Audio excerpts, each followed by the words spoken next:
en las redes sociales ese momento en el cual Sergio Massa le pregunta a Javier Milei por algo que aquí se publicó el 25 de septiembre pasado, hace un mes y medio. La pasantía trunca, la pasantía fallida de Javier Milei en el Banco Central. Estuvo esta mañana Javier Milei hablando de eso, que no pudo responder ayer, y lo hizo de la siguiente manera. Pues eso es un carpetazo propio de servicio de inteligencia, ¿sí o no? Porque esa información es privada, ¿sí o no? Sí, te estoy escuchando. Segundo, yo hice una pasantía, la pasantía fue de, yo no me acuerdo, creo que fue de 6 meses. Y terminada la pasantía no me la renovaron. Pero, digamos, o sea... ¿Y dónde está el carpetazo ahí, si no te renovaron la pasantía? Bueno, según él, eso es una mancha en mi currículum. Y yo, digo, considero que yo era un estudiante de economía, o sea... Y la verdad es que las tareas que me habían asignado, a mí, la verdad que no me gustaban. Y tampoco, digamos, la gente que, digamos, me tenía que tener en el área, digamos, no quería que yo hiciera otro tipo de tareas, y eso, digamos, terminó y me fui, seguí estudiando. ¿Cuál es el problema? Claro, cuando nosotros contamos esto, el 25 de septiembre pasado, lo contamos como una curiosidad. El hecho de que Javier Milei haya estructurado toda su intervención política y su campaña en estas elecciones en torno a la idea de prenderle fuego al Banco Central, me llamaba especialmente la atención, siendo que él fue pasante en el Banco Central y no le renovaron esa pasantía. Al principio, cuando me lo contaron, dije, no puede ser. Porque claro, era un dato que hacía muchísimo ruido en una biografía política que termina con él a las puertas de la presidencia, como está ahora. Claro, como no podía ser, y como veníamos de una primera vuelta en la que él había sido el más votado, me lo puse a chequear. Estuve mitad de agosto y buena parte de septiembre tratando de chequear este dato. Primero en fuentes oficiales del Banco Central, las autoridades que no lo sabían. Después en economistas que lo pudieron haber conocido. Un economista del PRO fue el que me dijo, sí, hizo una pasantía en el Banco Central hace 30 años. Entonces ahí empecé a preguntarme por qué lo había ocultado. Terminé dando a través de fuentes sindicales con gente que había compartido esa pasantía con él y que además había quedado. Primero le renovaron la pasantía a estas personas y después quedó como personal de planta del Banco Central. Entonces ahí ya con 3 fuentes me animé a decírselos. En este mismo espacio que ustedes saben que en este espacio editorial no se ventilan opiniones solamente, sino que se condensa el laburo periodístico de un grupo, que es este grupo que hace Brotes Verdes aquí desde hace ya 6 años en esta pantalla. Cuando lo publicamos, alguna gente se sorprendió, pero quedó ahí como dato. A mí me siguió haciendo ruido el no tener la fecha exacta. Pero justamente cuando lo publiqué, me dijeron, podés pedir por acceso a la información pública, por una ley que hay de acceso a la información pública, que lo puede hacer cualquier ciudadano, podés pedirle al Banco Central que revise todos sus archivos. Porque lo que me decían las fuentes que yo consultaba era, no te podemos decir porque allá por 1990 y pocos no había todavía registros informáticos. Hice ese pedido de acceso a la información pensando que iba a salir en 2024, con suerte. Pero no. 2 días antes de la primera vuelta electoral, el 20 de octubre, obtuve una respuesta oficial. ¿Qué es esta? Miren.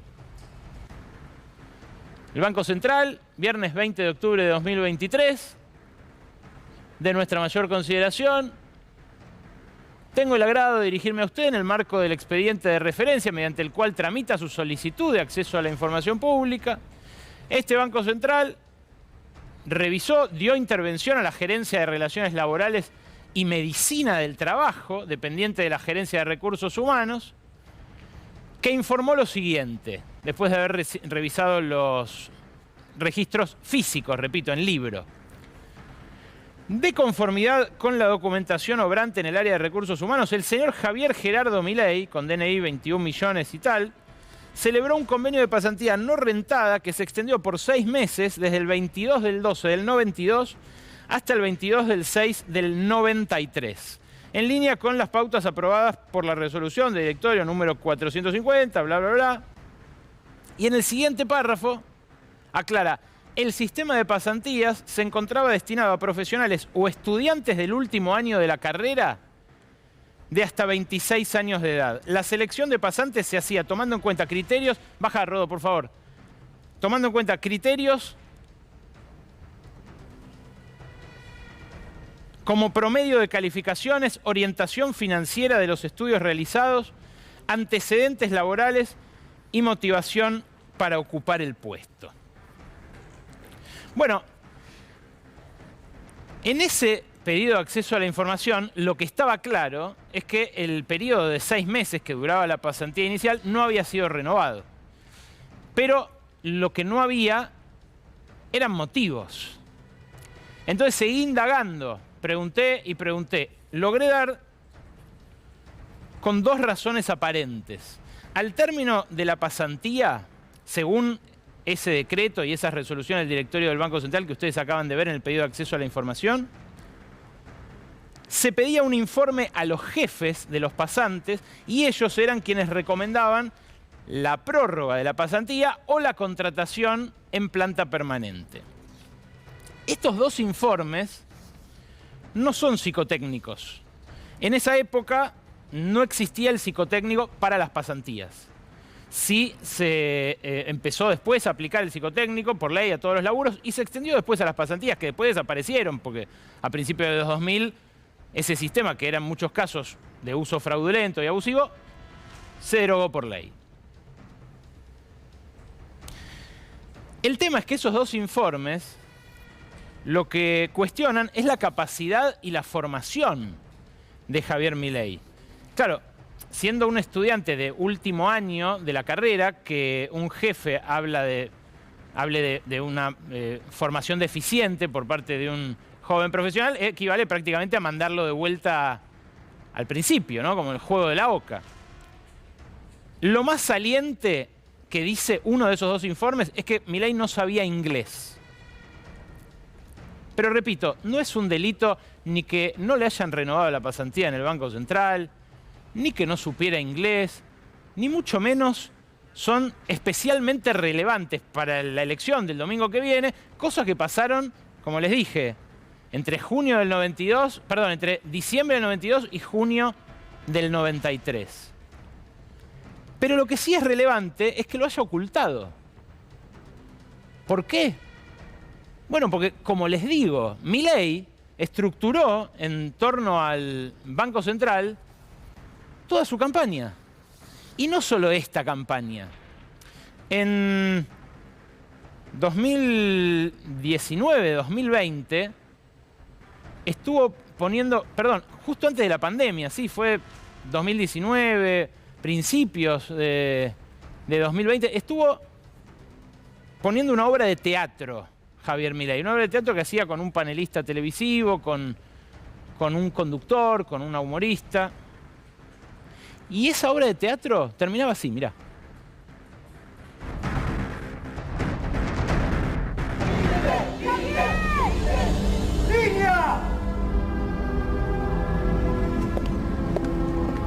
El Banco Central está haciendo de las suyas de nuevo.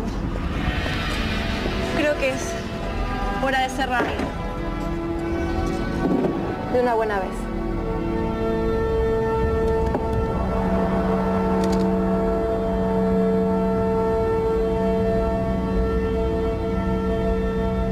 ¡Destrucción! ¡Destrucción! ¡Destrucción! ¡Destrucción! ¡Destrucción! ¡Destrucción! ¡Destrucción! ¡Destrucción! ¡Destrucción! ¡Destrucción! ¡Destrucción! ¡Destrucción! ¡Destrucción! ¡Destrucción! ¡Basta inflación!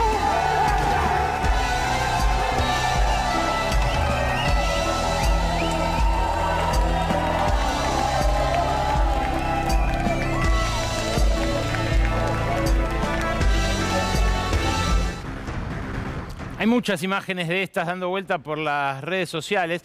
Esta está más filmada como un spot, pero repito, esto lo hizo una y otra vez en un teatro al cual acudía gente a verlo. Lo hizo en el estudio del Canal de la Ciudad también en su momento, porque con uno de los conductores de ahí, justamente, mira, ahí lo vemos, compartía esa obra de teatro. Fíjate con qué saña le da a los gallitos ciegos a este Banco Central y decime si no es relevante, al menos en términos de la construcción de un discurso, que haya ido al Banco Central.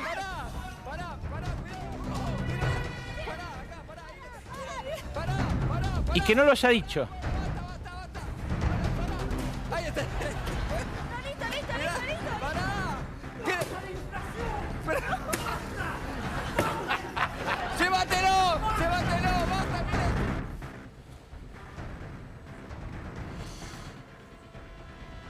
Curioso, ¿no? Repito, lo interesante de este antecedente es que lo haya ocultado.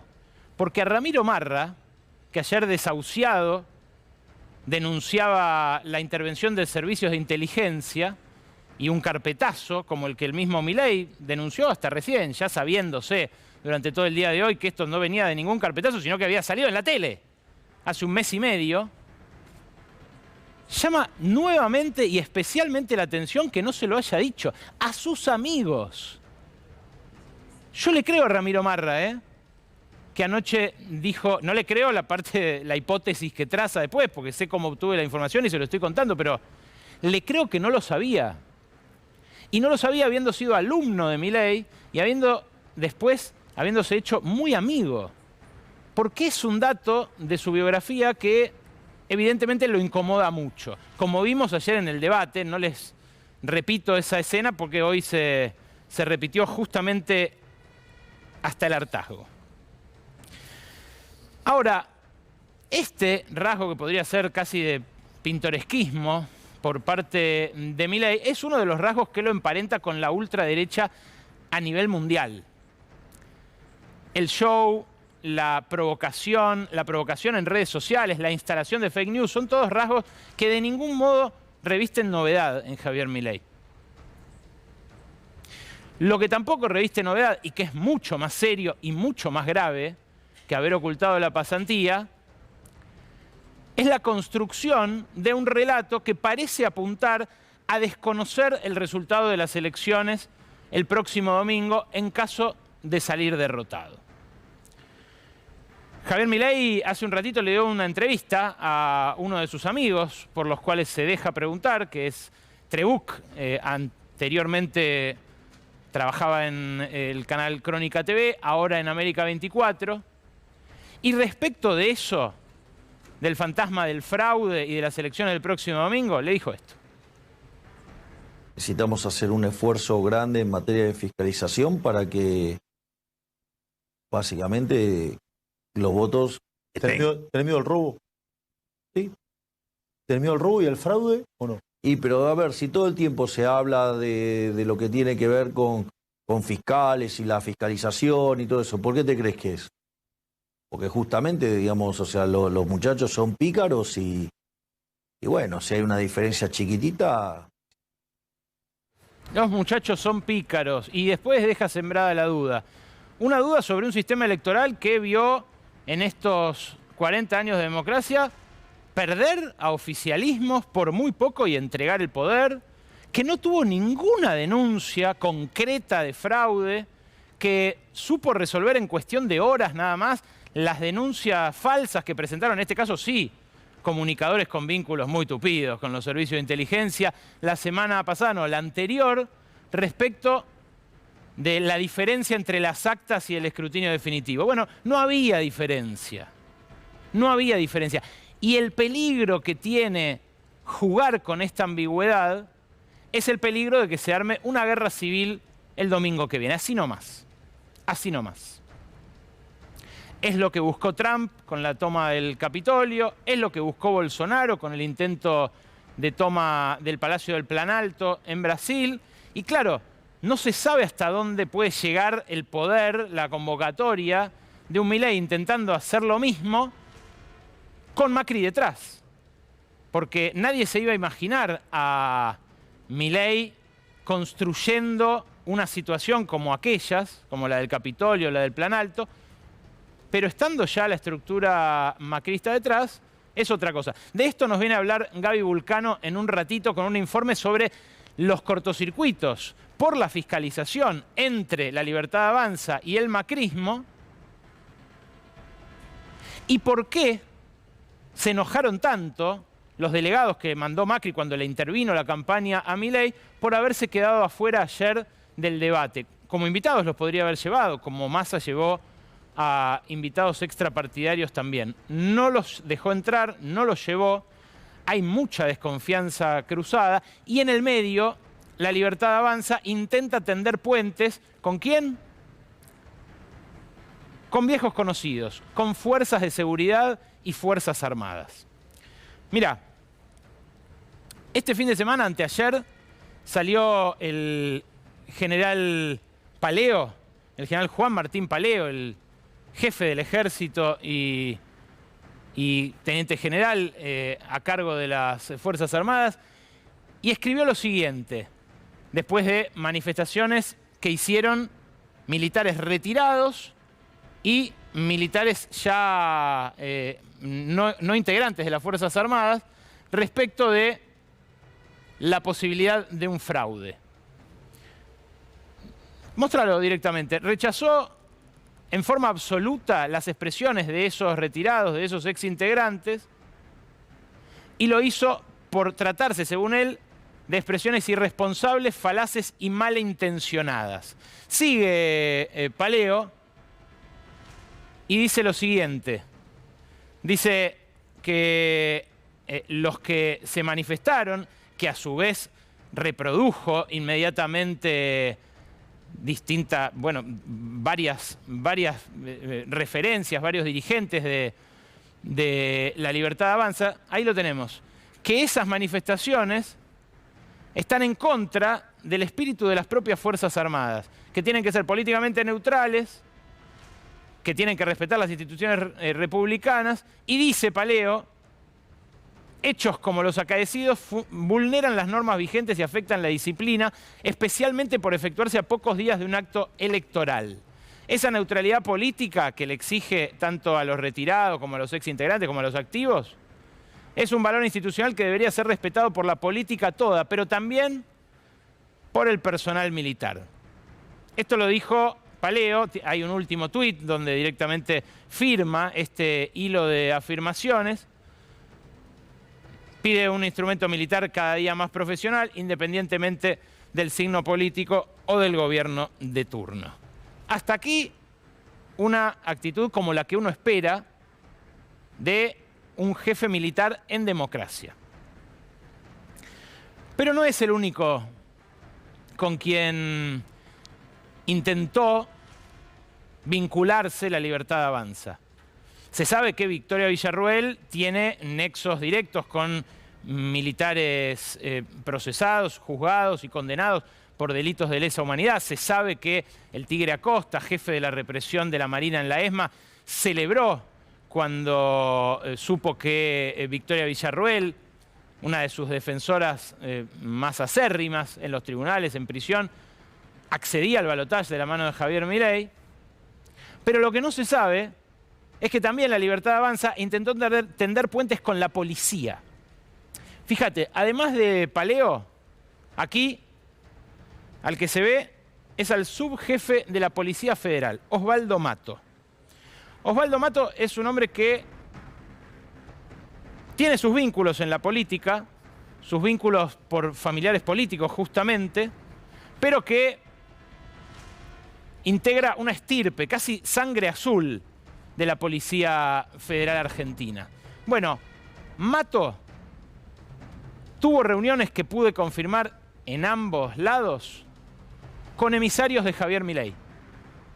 Emisarios de Javier Milei a quienes les propuso dos nombres como jefes eventuales en un gobierno suyo, en caso de ganar el balotaje, de la propia Policía Federal.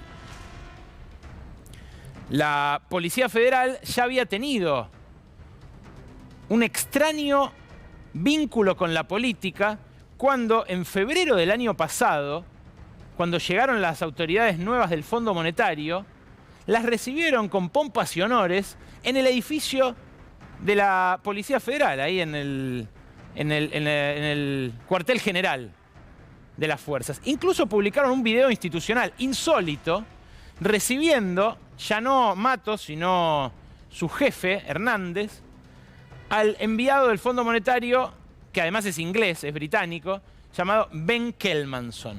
Ahí se lo ve a Kelmanson, ahí se ve al jefe de la policía. Incluso llegaron a publicar un tuit los policías celebrando esta visita, le dieron una placa incluso. Un tuit que después borraron porque se armó un lío bárbaro. El comisario Juan Carlos Hernández recibió en nuestro departamento central a Ben Kelmanson y le pusieron la banderita y todo. Bueno, esto lo borraron porque se armó un escándalo, pero ahí quedó el video dando vueltas y ahí quedó el antecedente de la Policía Federal intentando meterse en política. Dijeron que era una cuestión protocolar, pero imagínense ustedes en un contexto de tensión política que pueda sobrevenir a un empate y a una denuncia de fraude por parte del retador, del líder de la ultraderecha en este caso, lo importante que sería que la policía mantenga el orden, ¿no? Bueno, eso es justamente el desafío que va a tener quien gane el domingo a partir del mismo lunes.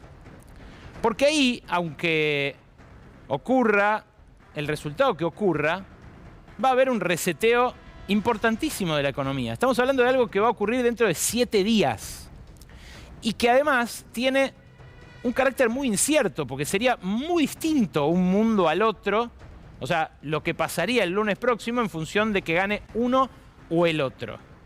Acá ya hemos hablado, por ejemplo, más de una vez de que en caso de sostenerse la propuesta de dolarización de Milei, que ayer la sostuvo para mal humor de los referentes del PRO, que vinieron diciendo, incluso en boca de Patricia Bullrich, hasta hace 2 semanas, que era peligrosísima la idea de dolarizar. Bueno, en caso de que eso se mantenga, que se está manteniendo, el lunes de la semana que viene, los 925 pesos que cotizó hoy el dólar en el mercado blue serían una ganga total. ¿Por qué? Y bueno, porque las reservas que hay en el Banco Central no alcanzan para dolarizar ni a 10.000. Entonces todos los que tengan pesos correrían a cambiarlos por dólares a cualquier precio que sea menos de 10.000. La inflación de estas últimas semanas, que fue menor a la del mes pasado, pero que sigue siendo altísima, quedaría como una anécdota prácticamente al lado de lo que puede ocurrir la semana que viene. Pero no terminaría ahí. Y no estoy haciendo campaña del miedo. Simplemente estoy presentando la secuencia que ayer Javier Milei no pudo presentar. Gana, ratifica la dolarización. El dólar se dispara en todos los mercados. El Banco Central ya no tiene ni fondos ni poder para impedírselo, porque es un gobierno que está de salida. El monumento al Pato Rengo. Para peor, el gobierno que asumiría dice que mientras más alto el dólar, más fácil dolarizar, con lo cual vería con beneplácito esa suba del dólar. Pero no terminaría ahí. Después tendría que confiscar los depósitos de la gente, porque tampoco hay dólares como para cambiar esos pesos por reservas. Consumado ya el overshooting cambiario y el corralito, bueno, habría que ver qué pasa ya dolarizados con la inflación, porque en Ecuador, recordémoslo, hubo inflación durante un año más después de la dolarización. Y acá con la convertibilidad también siguió durante un tiempo. En caso de ganar Massa, tampoco sería un lecho de rosas lo que pasaría el lunes. Ya empezó a planificar sus primeros pasos Sergio Massa con una invitada que se le metió por la ventana y que en realidad él mismo tampoco quiso echar de manera muy forzada. Kristalina Georgieva, también con sus líos internamente en el Fondo Monetario, va a ser un actor determinante en lo que viene, en lo inmediato que viene, en lo que viene en las próximas semanas.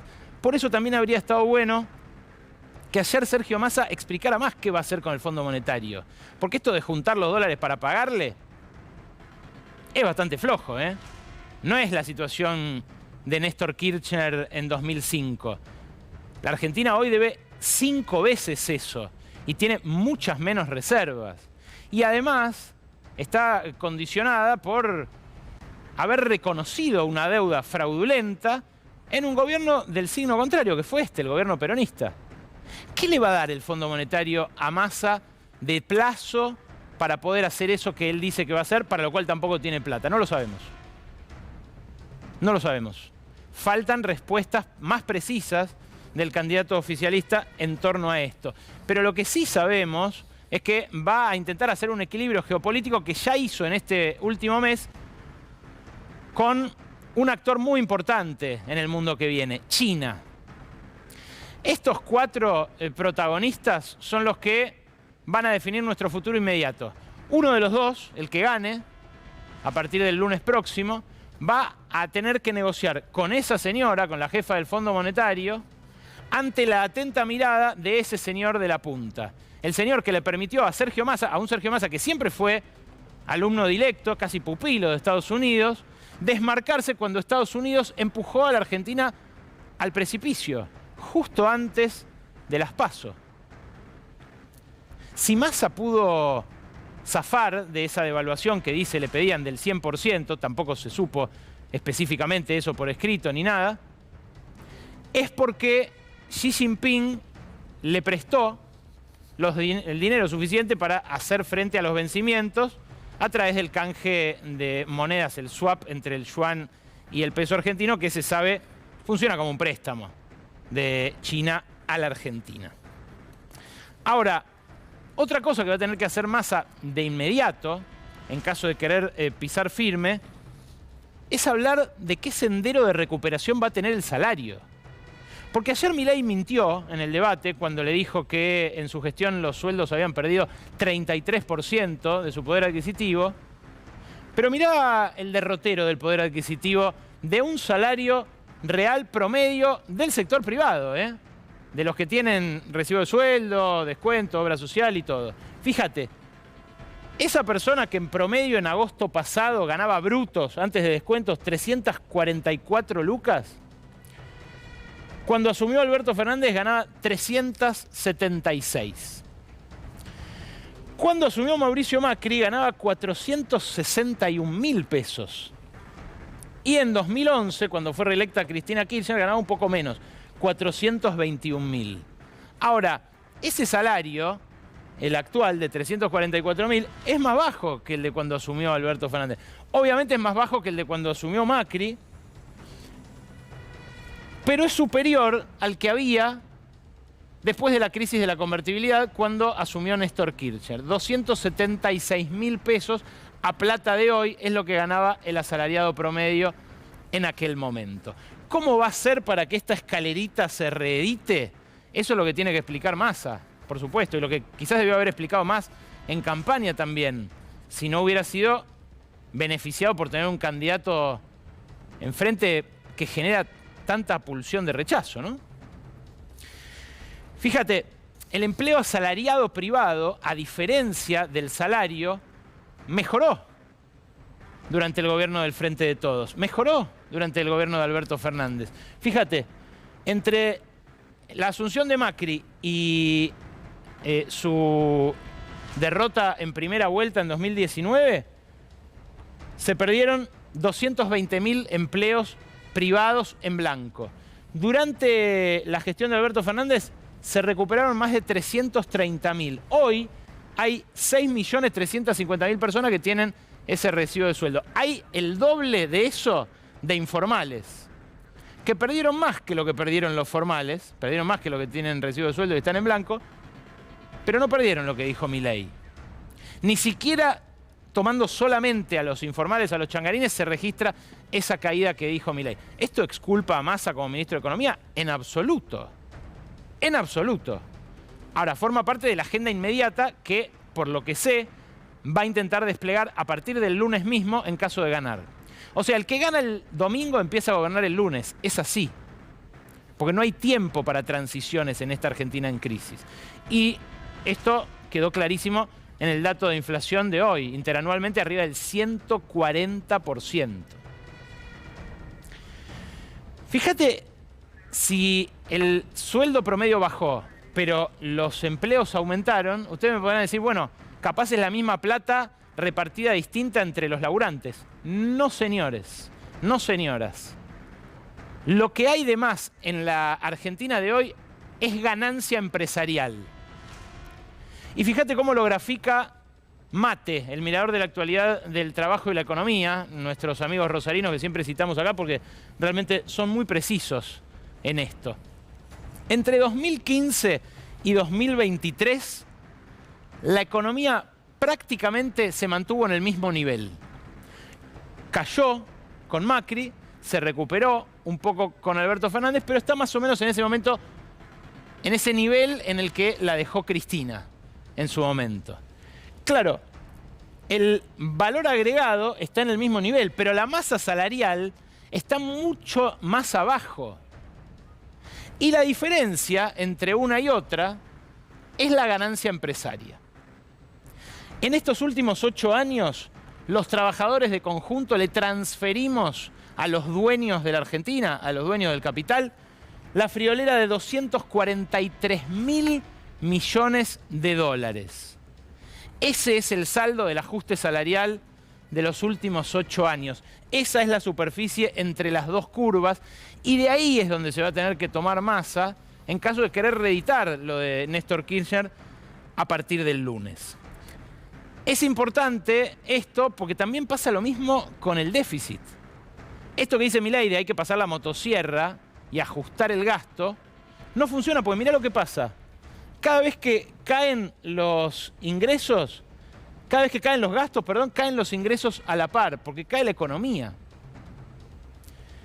Ahora, lo que pasó en estos 8 años es que cayeron en términos reales, o sea, descontando la inflación, 14% los ingresos, 14% la recaudación. Con menos recaudación hubo ajuste y hubo menos gasto. Ahí estamos viendo en billones de pesos constantes de hoy el gasto de los primeros 9 meses de cada uno de estos años.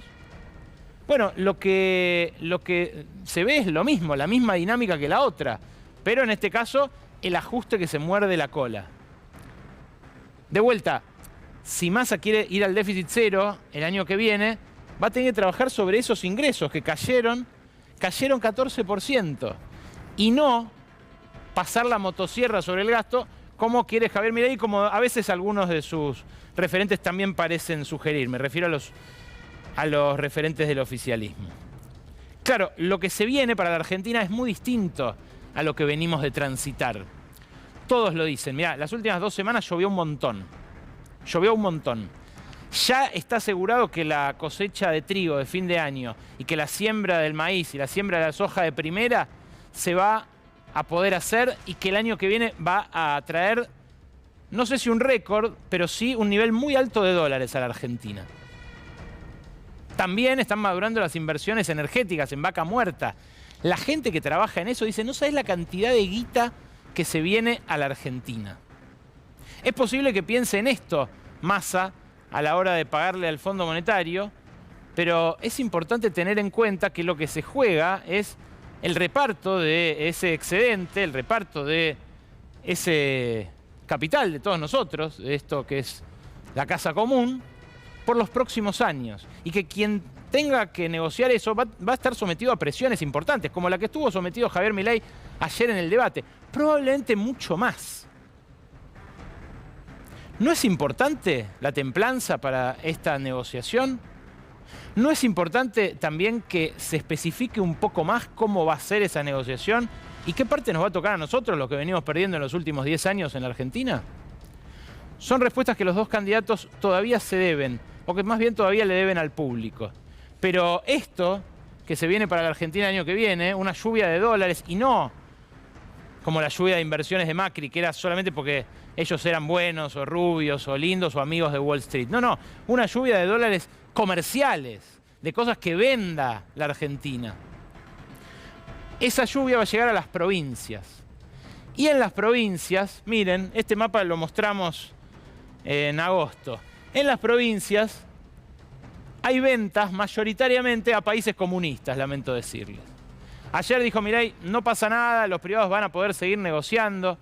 Anda a venderle litio a Estados Unidos, por ejemplo, sin una negociación previa que habilite que los autos que compran los yanquis, que reciben $40.000 por auto para comprar uno fabricado en Estados Unidos, incluyan el litio argentino. Anda a venderle, por ejemplo, como si fuera, no sé, Mercado Libre, granos a China, a una granelera china, sin antes un acuerdo paraguas entre los países. Realmente cuesta explicitarlo esto porque es bastante elemental en la política y en la economía. Pero en muchas de estas provincias, estoy mirando, por ejemplo, Córdoba, estoy mirando, por ejemplo, Salta, estoy mirando, digo, por mencionar provincias en las cuales ganó Milei. En muchas de estas provincias el principal socio es China o Brasil. Esas ventas se van a complicar indudablemente en caso de que Milei, con todos sus prejuicios, con toda su ideología, con todos sus preconceptos, acceda al sillón de Rivadavia el domingo. Pero ¿saben qué? Eso, y ahora lo van a ver en las entrevistas que vienen, no sería lo más grave.